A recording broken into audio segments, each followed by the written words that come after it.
When we first begin as a football coach, it can be quite tough and it can present a lot of challenges. Although we may have developed our football understanding prior to beginning coaching, our ability to transfer that onto the grass and within a coaching environment can present a lot of challenges. So in today's video, I'm going to share with you my top 3 tips for beginner coaches. As always, I will leave timestamps and chapters below. Let's get into the video.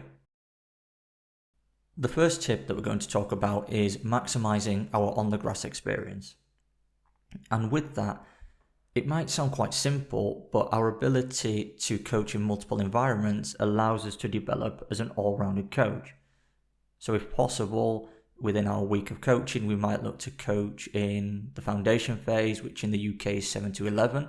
We then might look to work with teenage players, and then we might look to work with first team players.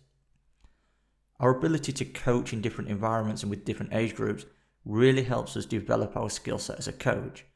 Because although it's all football, our coaching style and our coaching mechanisms that we might look to use might differ depending on the group that we're working with. The next tip that we're going to discuss is something that we might overlook when we first begin coaching, and that is, as a coach, the game itself is only a small part of the role. The other constant, doesn't matter what age you're coaching and what environment you're coaching in, is you're always working with people. So your ability to guide, motivate and inspire are incredibly important. Your ability to understand people and understand what makes your players tick will really impact the overall success of your training sessions and match day experience. I was on a course recently and we had a psychologist on and we spent a lot of time working in the psychological corner, and one of the takeaway messages from that corner was leadership requires fellowship.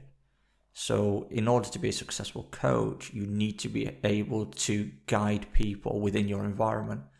We often hear about within the elite game of managers losing dressing rooms, and that usually results in them losing their job. So your ability to guide, motivate and inspire the people within your environment is incredibly important. And the final tip is around don't be afraid to make mistakes.